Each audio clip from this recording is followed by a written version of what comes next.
Welcome back, guys, to the world of Phoenix Wright, where court cases never quite what they seem, as we continue on with the Phoenix Wright Ace Attorney trilogy, with Trials and Tribulations. All rise as we continue on with our Let's Plays with all the crazy voices, live commentary, all that jazz that you could ever want or need. As we follow Phoenix once again into the world of courtroom crazy. Should we just get straight into it and start? You guys know the deal after all. Let's find out what's happening in Turnabout Memories. The final chapter of the trilogy begins.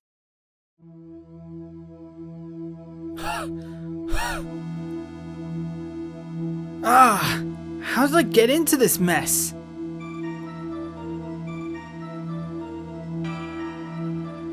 Why? Why did I do that?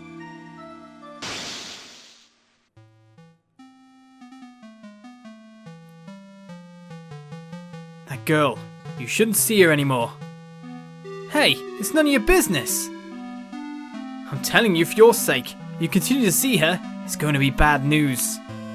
You're lying! Just listen to me. There's something you need to know about that girl. Stop it! Don't talk about her like that!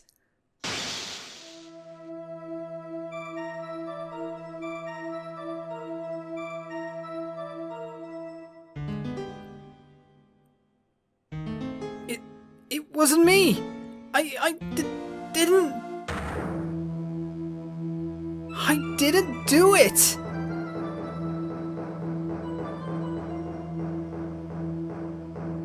So says Monsieur Phoenix Wright. 5 years earlier, Mia Fey, second trial. Always someone getting themselves into a mess, but this time ourselves. We're always in a mess. It'll be fine, I'm sure. April 11th, 9:40 AM, District Court, Defendant Lobby number 3. Phew, it's finally time. I'm kind of nervous. Oh, Mr. Grossberg, good morning. Mia, please calm yourself down. You're going to get yourself arrested for suspicious behavior, you know. What are you talking about? I am relaxed, Mr. Grossberg. Look at me, I'm relaxed. Let go of my lapels. You obviously haven't got the temperament to be a lawyer. I'm so sorry. It's just that I'm so nervous today. Oh, that's right. This is your first time in the big leagues, isn't it? Well, never you fear, my dear. I'm Marvin Grossberg. I'm at your service. Actually, this is my second time in court. Still, you surprised me. What with your earnest request last night? Let me handle this case. You suddenly said, and quite forcefully too. I just found out yesterday. About the case, I mean. What? And you already learned all the relevant facts? Well, about that, you see, of course I have. I think. Oh dear. In any case, don't let our client see you so nervous. You see the poor young man in the pink sweater over there? That's our client. Good morning there, everybody. Good morning. Try to keep smiling, Mia. I just want to say, I'll give it all I've got. Yep, it'll be fine, no prob. Oh, what's wrong? Do you have a cold or something, Mr. Rye? Actually, it's Wright. Like the Flying Brothers. People screw it up all the time. How can you mess up the Wright brothers? You know, that spelling makes sense, but then, of course, I'm English, so, like, Ian Wright was always a thing in the past. And yes, I have a cold. That's what this mask is for. My doc says this way, I won't give it to anyone else. Be kind to others, he says. Yeah, but let's face it, you're just keeping the snot in your face. I've never quite understood that for that reason. Do they have, like, loads of masks that they can change throughout the day? Or do they just wear one and let it get all soggy? Right, Mr. Wright, you have nothing to fear in court today. If you are truly innocent, I promise I will save you. Please, let go of my shirt. That's right, he's the one on trial, not you. He's the one who should be nervous. You need to stay strong for your client, Mia. My name is Mia Fey. I'm still pretty new at this lawyer thing. The first time I appeared in court was a year ago. But that trial traumatized me so badly, I thought I'd never set foot in another courtroom. It's been 1 year since then, and well, here I am again. But this time, this time I'm going to win. For my client and for myself.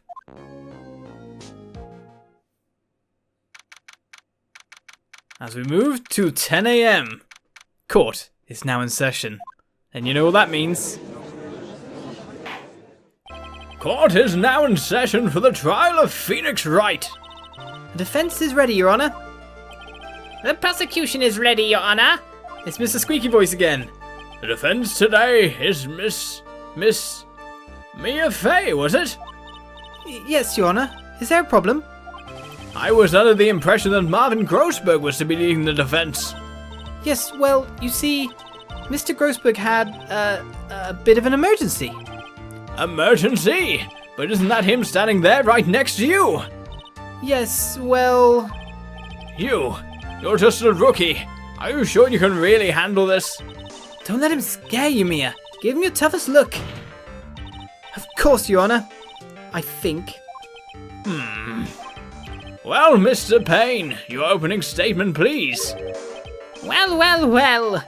I can't believe a veteran like me has to spend his time babysitting a new defense lawyer. Don't worry, little girl. It will all be over soon. What was that all about? Was he trying to trash talk me? Now then, I'd like to proceed with a summary of events on the day in question. The incident occurred on the campus of Ivy University. The murder victim was a student named Doug Swallow.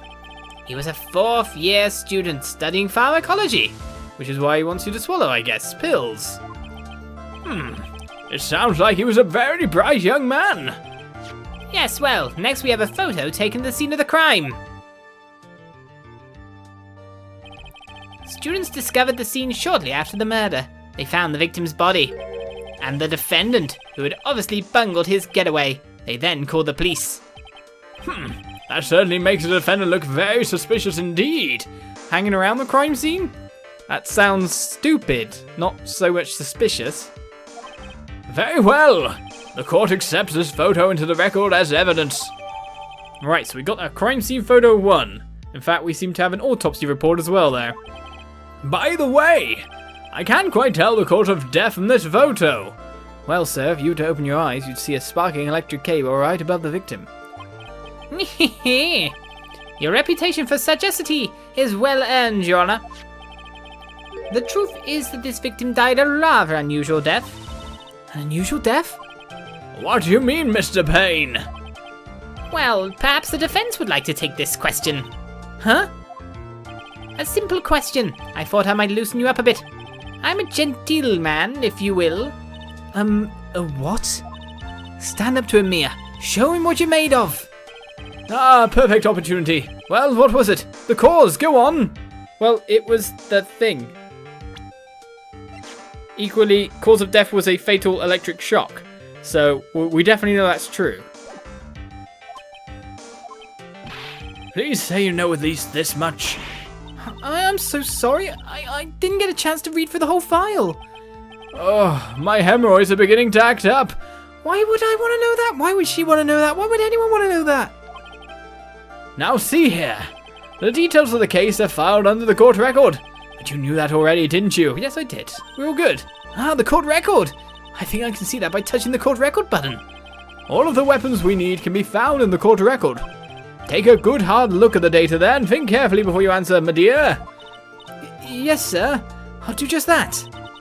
I've got to stay calm. I can't let that prosecutor get the better of me. The court record. Okay, let's take a look. I just touched the court record button here. Now then, will the attorney for the defense please answer the question? What was the cause of death? It's definitely hypothermia. He lied down in the cold for a long time. And Phoenix was there just going, I'm also cold. But if I stand up, I won't get hypothermia. If I electrocute myself. Obviously what happened. According to like these people, anyway. According to the court record, it was a fatal electric shock. In other words, electrocution. Electrocution? But how could such a thing happen? Did the murderer use some type of new super powerful stun gun, perhaps? At that point, it's not a stun gun anymore because you're not stunning someone, you're killing someone. Different thing entirely. It's an electro-death gun. The answer to that will become crystal clear as this trial proceeds, Your Honor. But before that, there is one more vital issue. What's that? Why, motive, of course. Apparently there was some bad blood between the victim and the defendant, was there? Bad blood? What do you mean? Well, there's something about a girl, that's for sure. Oopsie, I'm terribly sorry. You're the defense attorneys, you must know all about it. I shouldn't be stealing your spotlight like this. I really don't like this guy's smug attitude. That's Winston Payne for you. He is one smooth operator, if you catch my drift. They don't call him the rookie killer for nothing, you know. And now then, let's hear from the defense. What was the source of the bad blood between the victim and the defendant? And this time I would like to see some supporting evidence. So there's something in my court record then. Evidence? No need to get all worked up over this. As I said, all our weapons can be found in the court record. Find the evidence you need and then shove it into old Greybeard's face. Yes, sir, into old Greybeard's face. Mr. Grossberg, try to set a better example for the young lady. Mia, evidence isn't the only thing in the court record. People's profiles are as well. You can toggle between profiles and evidence, so be sure to go over it all. Now then, let's see what you've got. What was the cause of the bad blood between Phoenix Wright and the victim? Well, let's go over to profiles, and by the look of it, I'd say it's probably this person. By process of elimination, it was definitely Winston Payne. Dated the victim Doug Swallow up until 8 months ago. Phoenix Wright's current girlfriend. The reason for the bad blood between the two of them was this woman here. Dahlia Hawthorne, is it? Very good, Miss Fey. You seem to have picked up on at least this much. This woman is the girlfriend of the defendant, Phoenix Wright. But up until about 8 months ago, she was with the victim, Mr. Swallow. Clearly, she has some part to play in this story. He's done it again. Before the cross-examination starts, he's already got the judge thinking like he wants. Very well, Mr. Payne. Please call your first witness. If it pleases the court, the prosecution would like to call Mr. Phoenix Wright. What? The defendant himself? Well, Miss Fey. It's fine. After all, Mr. Wright is innocent, right? Right? Defense has no objection. Very well. The court calls Mr. Phoenix Wright to the witness stand. Unfortunately, he looks as flaky as his friends at the time, if you know what I mean. Witness, please state your name and occupation. Yes. My name is Phoenix Wright. My job is, well, right now I guess I'm a suspect. That's not a job. No. He means what did you do before you were arrested? Oh, I was a university student. Mr. Wright, you understand that you are suspected in the death of your fellow student, Doug But I didn't do it. I'm innocent, I tell you. I'm telling you I was... Would the defendant please refrain from passing on his cold to the rest of us? It seems the witness has something he wants to say. Well then, Mr. Wright, please tell us about your relation to the victim. Right away, Your Honor.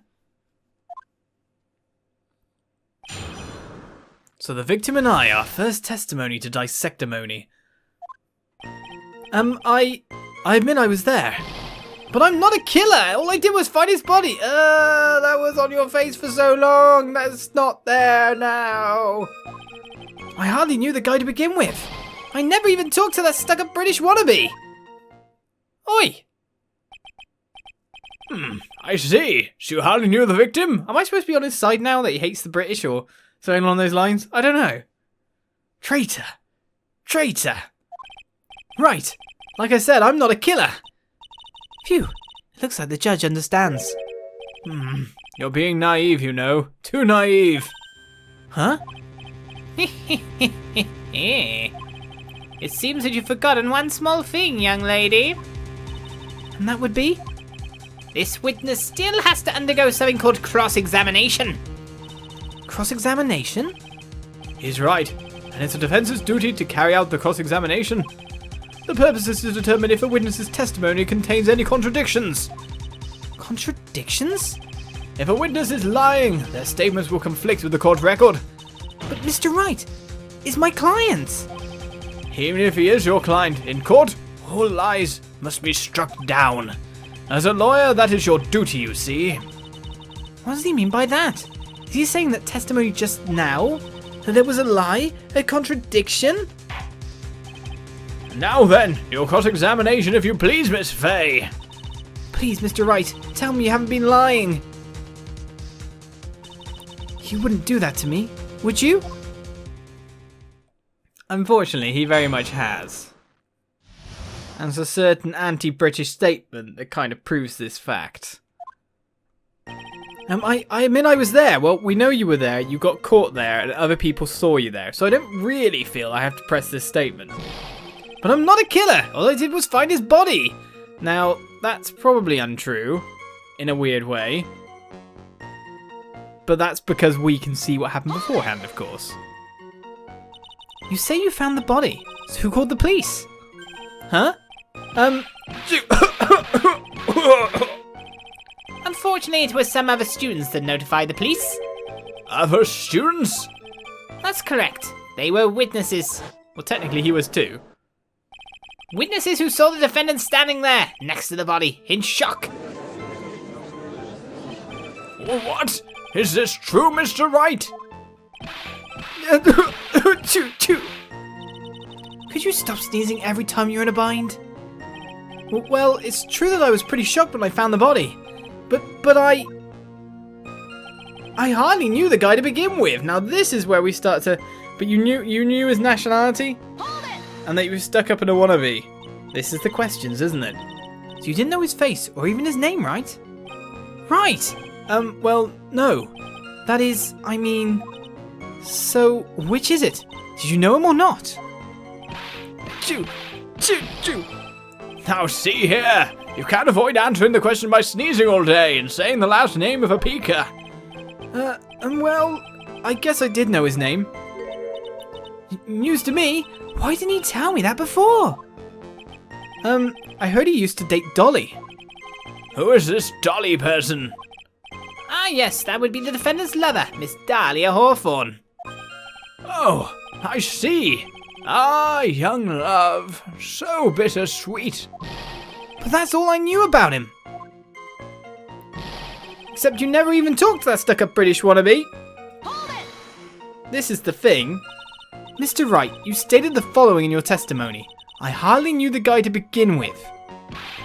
That's right. I mean, why would I even... But that doesn't sound right.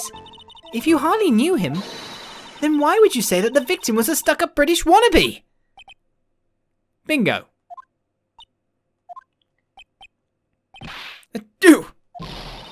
Well, Mr. Wright.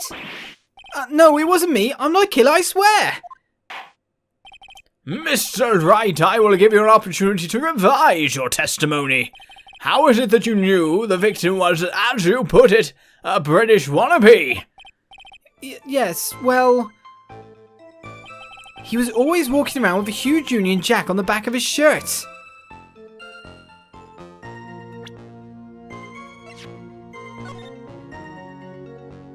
I think we have our point to press, don't you? Let's present the crime scene photo. Are you certain you saw the Union Jack? Yeah, I'm sure. It was right there on his back. Miss Fey, is there some point to this line of questioning? Your Honour, please take another look at the crime scene photo. He's always going around with a jacket on his back that displays, you know, his nationality or the fact that he likes Britain land. But he's not. As you can see, there's absolutely nothing on the victim's back. Hey, wait a minute! He's wearing a leather jacket! The Union Jack was on the back of the t-shirt he was wearing. And how would you know that? I was under the impression that you accidentally came across the body. And that's why I presented it. But if that was really the case, then you wouldn't know that, would you? You'd have no idea at all what he was wearing underneath that jacket. Mr. Wright, you've been lying to me. Please forgive me. Why, instant blubber? Mia, you've made our client cry. Let him. That P on his chest doesn't stand for Phoenix anyway. I can't believe I trusted him. Mr. Wright was all wrong. That was an impressive bit of cross-examination. Thank you for uncovering the defendant's lies for me. It's quite clear that this man did not simply stumble upon the scene of the crime. Ah. Uh-oh. Did I go too far? By the way, Mr. Wright, you seem to have a rather bad cold. Have you taken any medicine for it? Yeah, I took some, but... Was the medicine you took an over-the-counter brand called Cold Killer X? Yeah, that's right. It kills colds good. Hey, wait a second. How did you know I'm a big fan of Cold Killer X? Would you happen to have that medicine with you right now? Oh. Well, actually, I seem to have lost it somewhere. He lost it? Does this even have anything to do with the case? I think we will very much find that it was at the scene of the crime. Fingerprints all covered. As we can see how this hole is going to get dug so much deeper. But for now, we'll leave it for our starting episode, our tutorial, where we can see everything running down a nice slim path, which is why I didn't have to press everything. It's going nicely in a direction. When there's not much evidence to have to deal with or sift through, we know exactly what tunnel we're heading down. But with that, I bid you adieu for the first episode of Trials and Tribulations. Please stick around on the channel. Every day, another episode. Please like, share it around, favourite, whatever you do. And if you've been following the Phoenix Wright series this far, keep on following that playlist. If you haven't, there's the other two before it, if you want to go check it out. And with that said, with that done, I will see you around for more. Bye-bye.